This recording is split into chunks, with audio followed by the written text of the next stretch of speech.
the next day, we went to the movies at the Fox Theater. I was a part-time worker there. I was just turned 16. Okay. I was a custodian. I cleaned up and everything. And my supervisor had told me that I was the best he'd ever had. I worked really hard. And, you know, I want to say this. It's not like I wasn't aware of racism.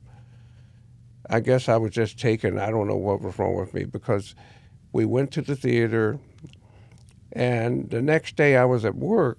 My supervisor pulled me aside and said, "You need to make a choice." Said, "We saw you." I said, "What do you mean you saw me?" Because I was stupid. And he said, "Well, we saw you with that girl.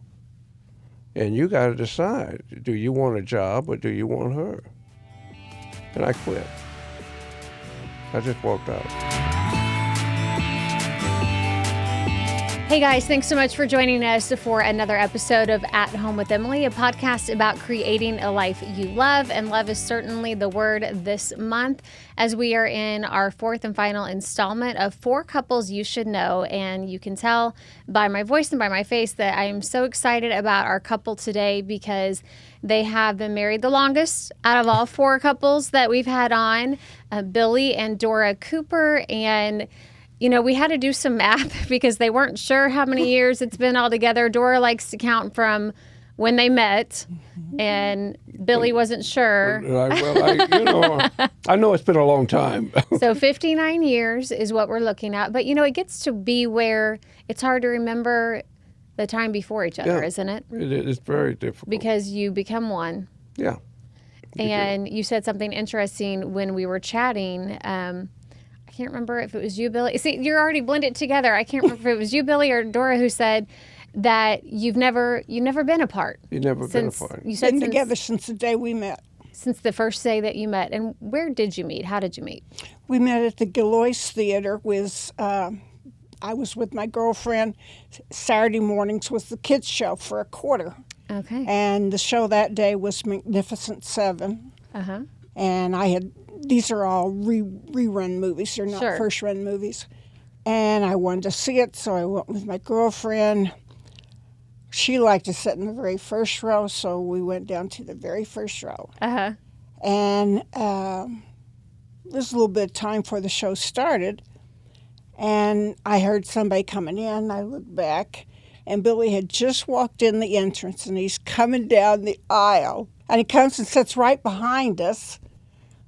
And we start talking. And that was it. I knew her friend. I've never seen her. Mm-hmm. And her friend had dated a black friend of mine. And so I knew her. And so she introduced Dora to me. And I don't know why, we just started talking and talking. And then Dora said, "Well, can I sit with you?" And I said, "Yeah, come on back." So we sat there and we talked. I don't know how much of the movie I got to see because we just talked. And that was on a Saturday. And the next day we went to the movies at the Fox Theater. I was a part-time worker there. I was just turned 16. Okay. I was a custodian. I cleaned up and everything. And my supervisor had told me that I was the best he'd ever had. I worked really hard. And, you know, I want to say this. It's not like I wasn't aware of racism. I guess I was just taken. I don't know what was wrong with me, because we went to the theater, and the next day I was at work. My supervisor pulled me aside and said, "You need to make a choice." Said, "We saw you." I said, "What do you mean you saw me?" Because I was stupid. And he said, "Well, we saw you with that girl. And you got to decide, do you want a job or do you want her?" And I quit. I just walked out. It's over. That had to be pretty intimidating for you as a young man. Well, it was. I was really shocked. Shocked. Because I liked the job. And you knew you were doing a good job. Yeah, I knew I was doing it. You know, it wasn't like they were wondering whether I could do the job. He had complimented me on what a great job I did. But, you know, it was during the 60s and all the protests and Martin Luther King and Malcolm X and Stokely Carmichael. And I'm thinking, I'm not taking this crap. He's not going to tell me who I'm going to be with. So that was your first instance that you can remember where you experienced blatant discrimination. Oh, no, I experienced it before that, but that was First one with, as I got with older. Dora. Because, Okay. see, Yeah. I come from the boot heel, and I started picking cotton when I was 5 years old. So I experienced a lot of racism there. Yeah. But I'd gotten older. And one of the things when you're young, things were changing very fast in the 60s. And you get to thinking, well, that's the past. I'm just going to put that out of my mind. I'm just going on. And so you think you're past that. Right. That's where the issue come in, is that you think, okay, yeah, it was bad then, because Dora and I both have forgiven a lot of people for things they did and said. And frankly, that's the only way you can be happy, because you'll be mad all the time, because there's so many people that did things and said things that, frankly, was pretty devastating when they did it. But you tell yourself, well, I need to be the bigger person, you know. And Dora, what about for you? What was it that drew you to Billy when you guys were young kids bebopping around Central High School? Well, the day that we met, I talked more than he did. Way more. But the rest of my life, he's the chatterbox. You have a lot of things in common to share. Yeah, yeah. And was your family accepting of Billy? No. What was that like for you as a young girl? It was hard. It was very hard. I was crazy about my daddy. And he was not happy with the situation. He didn't say much to me, but I knew it wasn't whatever. At the time we got married in May of '69. And before the middle of June, Billy's driving our car, and a city bus hits him and totals it. Wow. And he said my dad had drove right past it and kept going. And I'd never spoken back to my father in my life. That's the only time I've ever spoke back to him. And we went there that night, to my parents' house that night. Billy had never been in the house. And This was after you were already married. this is about a month after we were married. Okay. And Daddy told me that he did not see Billy. He didn't see the wreck or whatever. And I had told him I could have been dead. I could have been dead, and you drove right past there. I was really hurt. And so he says, go tell Billy to come on in. And Billy comes in. Daddy apologized to him, explained that he did not see him or whatever detail that he wasn't aware of. He shook Billy's hand, and Daddy changed that day. I have never seen a human being change like turning a sheet of paper. This man treated me as good as you could treat anybody from that day on. He loved his daughter, and he wanted her to be happy. And when he met me and realized that I actually worked every day and that, you know, nothing bad was going to happen to his daughter, he and I became very close. And, you know, and frankly, when it comes to his feelings, I can understand at that point in time, any white parent being concerned, because you know how everybody's going to treat your child. It's not even about the other person. It's about all these other people that's going to abuse your child. How society And was at the you know, time. whether we like it or not, we don't live on an island, and we need other people. Employers will fire you. Employees will stab you in the back. Dora went to work at Zenith, and she was putting parts in. She only worked there, I think, she worked 2 weeks, put a notice in, worked another 2 weeks. She would put her parts in, and people would jerk them out because she was married to me. So on the other end, it looked like she just didn't do her job. And she's had to put up with this type of behavior her whole life since we've been together. And I will tell you, and I mean it with all my heart, she's been treated twice, 3, 4 times worse than me. Because people see her as a traitor. How could you do that to us? They don't even know her. But they're so offended. Mm-hmm. And, you know, she's had problems with employees, employers, and I mean, there's just a double standard. And so it's been painful for me to see what she had to go through just to be with me. And hearing Billy say that, Dora, I have a feeling what you're going to say, that you probably wouldn't have made any different choice at all. No, no.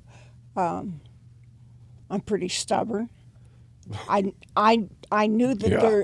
I knew that there wasn't a reason why we couldn't be together.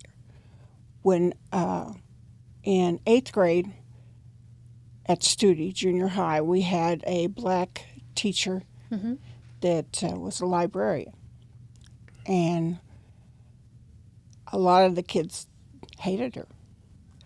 And I had a teacher say in the class, he said, "You just have to respect her."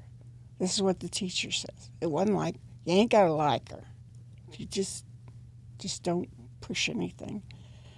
And when I went to Central, I met a friend, a black girl, and we've been friends ever since. So from freshman year on, we ate lunch together. Mm-hmm.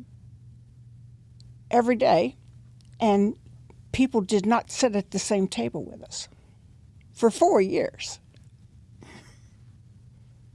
It's crazy. But what was it about Billy that made you want to stay with him? He was fun. He played sports. He had to quit his sports because they didn't want him on the team. And so he had to give that up. And it was, so I met Billy July 2nd after my dad had a heart attack in January. And I went to work at that time. I turned 16 in January, and I got a job because Mama never did work. And so family life was changed. And, you cling to who you care for, and you have idealism on what should be, what's right and what's what's right and what's wrong. I know that first day we met, he asked me, "What kind of music do you like?" And I told him folk music. And he didn't know what folk music was. So No, we wasn't into that in my group.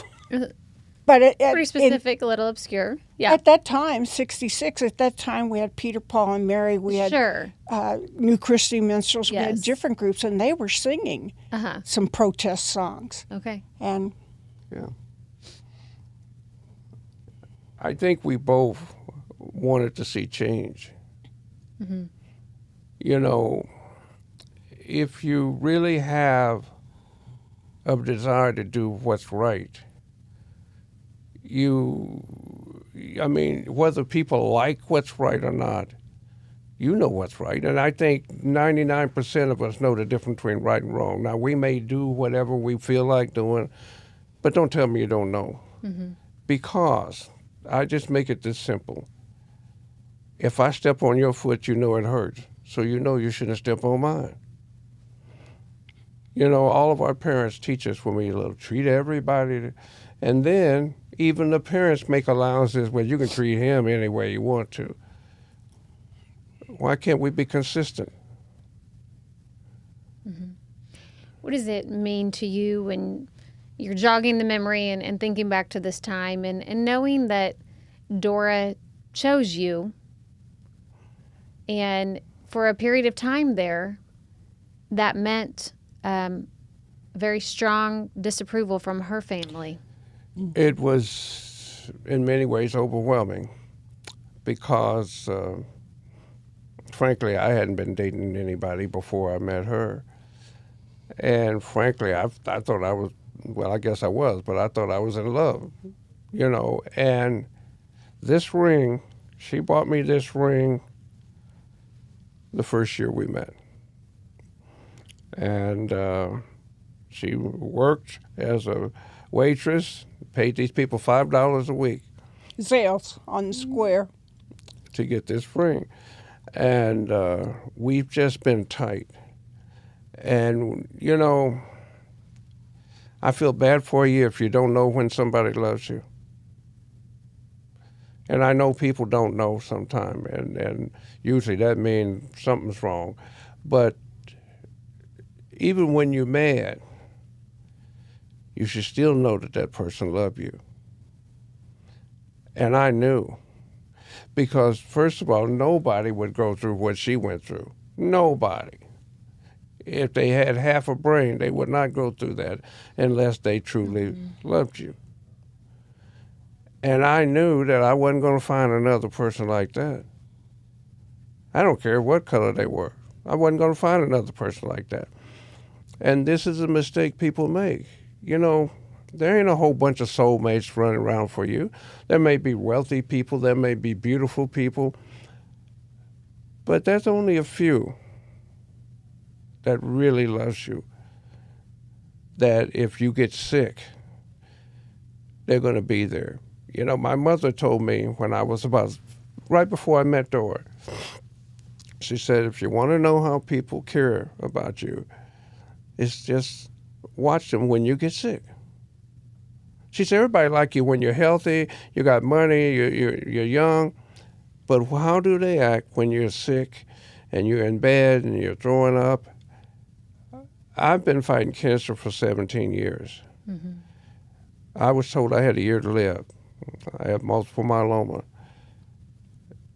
If I did not have Dora, I would have been dead so long ago. She would not let people not help me. She fought people. They hated to see her coming. She was online, and she would say, well, what about this treatment? What about this? And they'd look at her like, can you just shut up? And she would not let me die. Mm-hmm.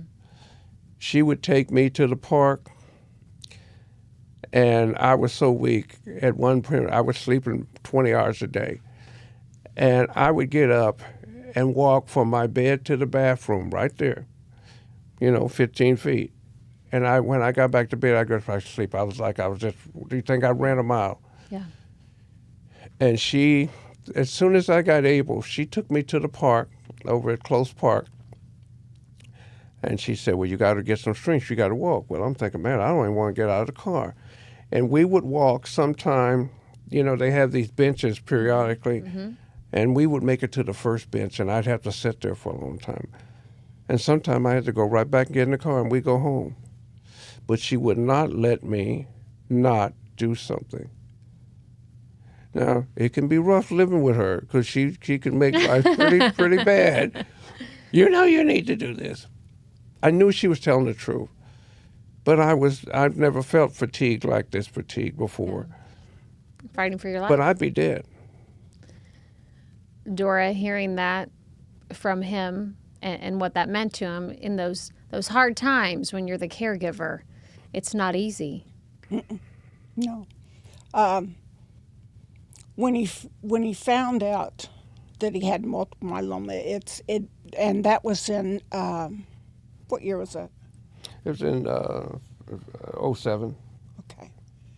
Mm-hmm. We're looking it up, and it wasn't a popular situation. Mm-hmm. It was pretty much you get it, you die. You get it, you die. And his oldest sister had it. She didn't like big hospitals. They was all raised on the farm. And then they went to the big cities when they got married or whatever. Mm-hmm. And so I had experience with what was going on with the disease then. And you just try and learn more to what you could do to help the disease. And you have to fight it together. Do you feel like the difficulties that you have faced, we all handle difficulties different. Sometimes they divide us, and sometimes they make us stronger. That's right. Is that how you feel looking back over your journey together? That's how I feel. It's definitely how you feel. When you have someone in your corner and you know they're in your corner, you don't want to let them down. You don't want to die on them. I'm 57 years old, and I'm thinking, what's going to happen to her? Because when you're really close, it's not an ego thing, but when you really know how close you are, this is going to impact this other person's life. And you need to stay alive just for them. Because as far as life, I could die now. I've done most of the things I wanted to do, but I don't want to leave her. Right. She might be mad at you for that. Yeah, she might be really pissed. Yeah, and she can show that. Yeah, I mean, I don't know. I just know that the best person I've had, and her stubbornness is the reason I'm alive. Her stubbornness is the reason I went to college. I had no desire to go to college, but she told me, "You can do more than sweep floors." And she kept riding me, and I kept thinking, why aren't you just happy I'm working? Mm-hmm. And then 4 years later, I got my degree, and I worked in that field until I got sick. People need to, she could see things in me I couldn't see in myself. Mm-hmm. And, that's when you've hit a home run. That's pretty unique for that. And you both have served the community for all of these years, and how I originally came across you was a big volunteer award that you got from Missouri State, working at Juanita K. Hammond's and coaching youth sports. Yeah. And you've made your home in this community. Despite the challenges that you faced early on, would you change your decisions to come together and build a life here? I would not. And I'll tell you why I did not. I decided a long time ago, when I was real young, before we got married, I had several jobs. And if people were racist, I quit. Mm-hmm. And one day, I realized all I was doing was making them happy. They wanted to see my black face out of there anyway. Why not make them have to deal with me? Why should I have to be unemployed looking for a job? Mm-hmm. And what I found was, it is really hard for people to be mean to you if you continually treat them well. I've had clients come in that would tell me up front, I don't like black people. I had a man come in out of prison and said the best thing he liked about black people was black-on-black crime. Mm. He showed me his little thing. He was a white supremacist.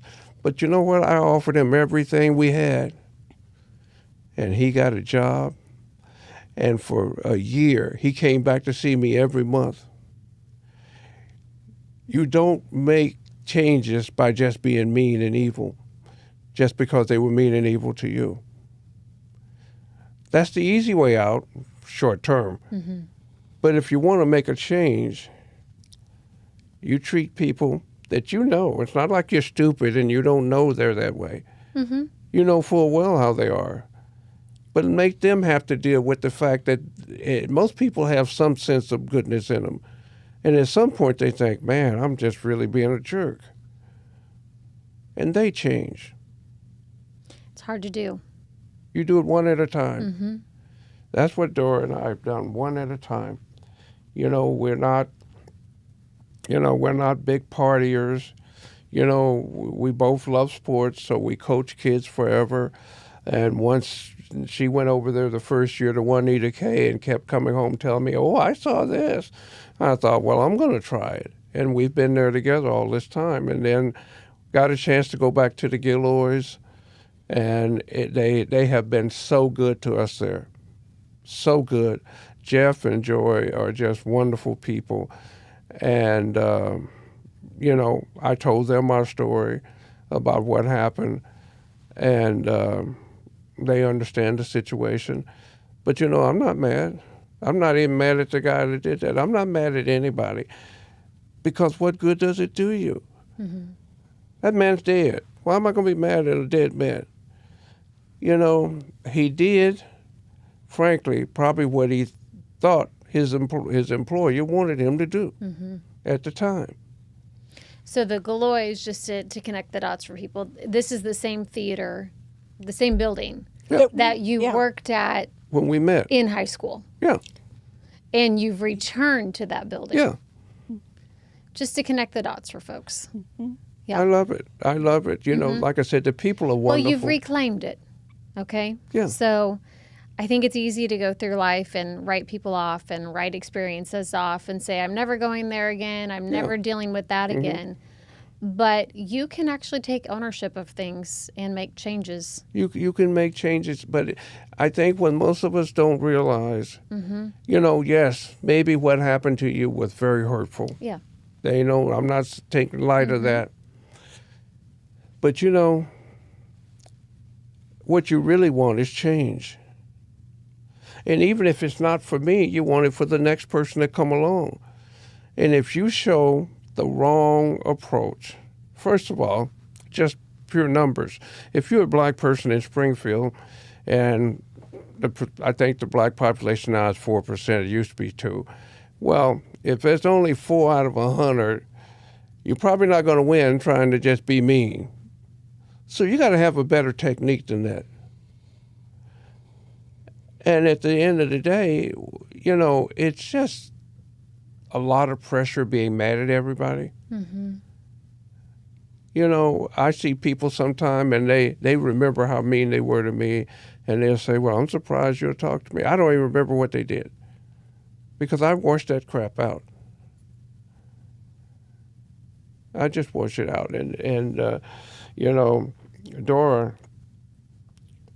has such strength.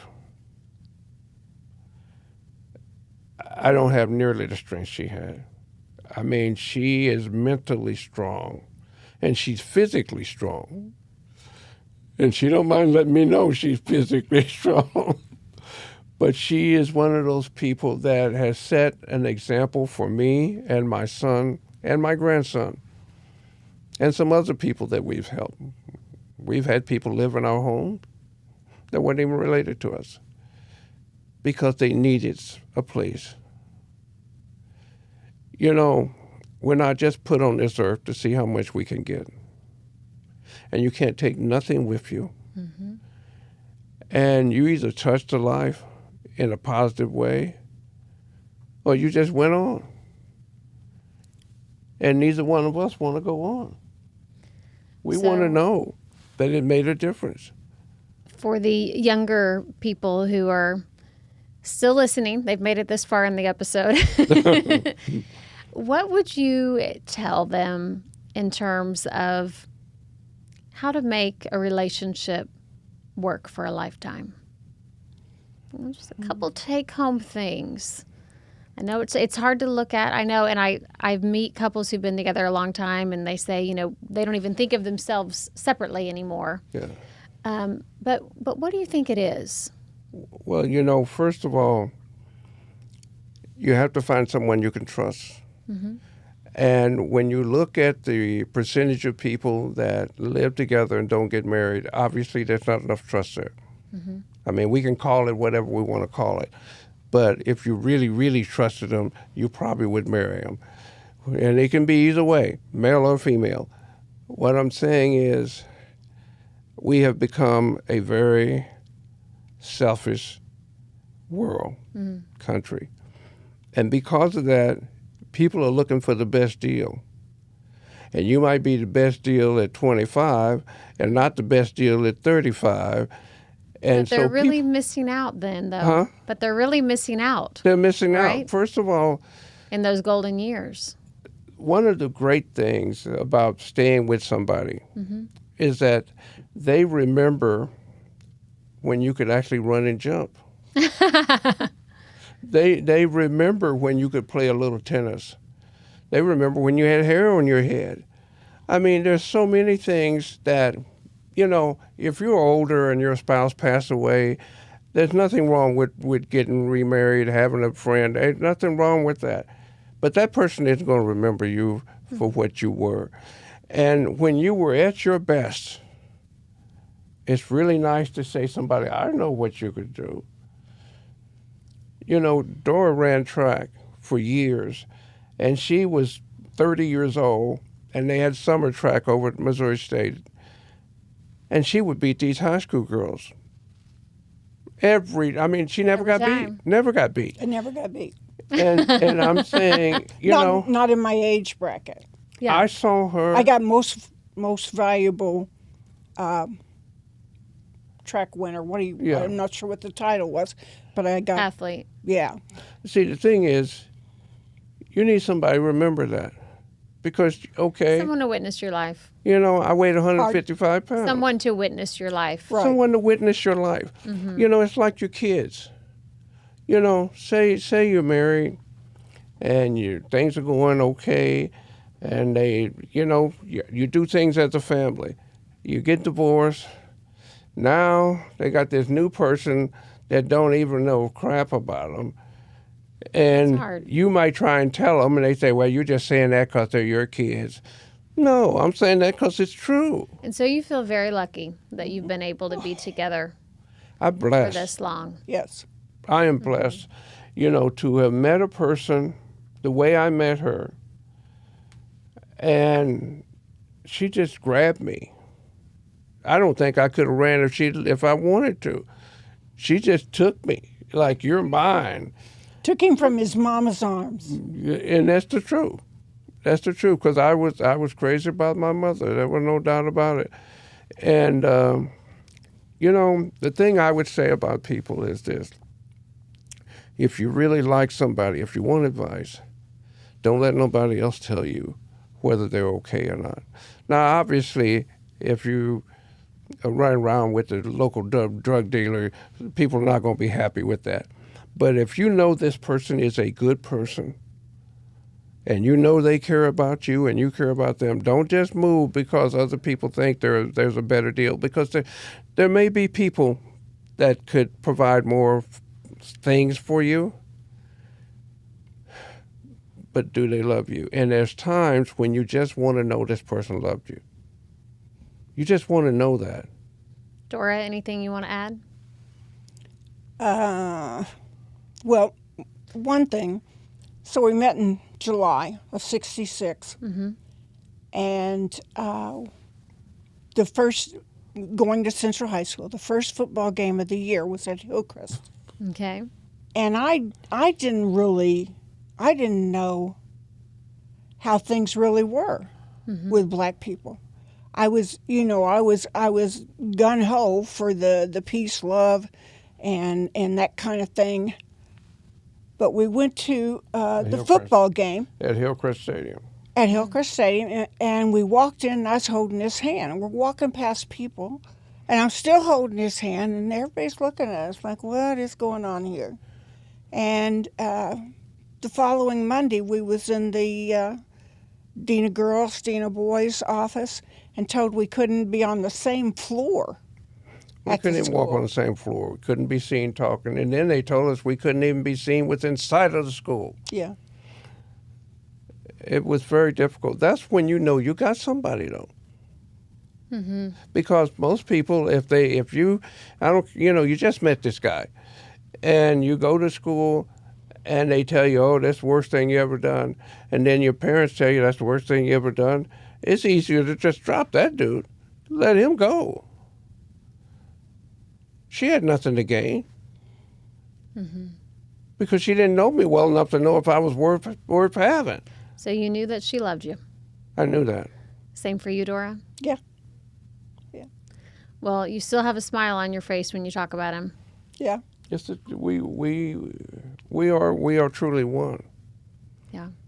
Well, I hope that those who've been able to listen to this episode and get a little glimpse, a little history lesson too, won't take for granted some of the changes that have been made over the years. And I hope, too, that most of us can take away a little lesson in love and loyalty and commitment.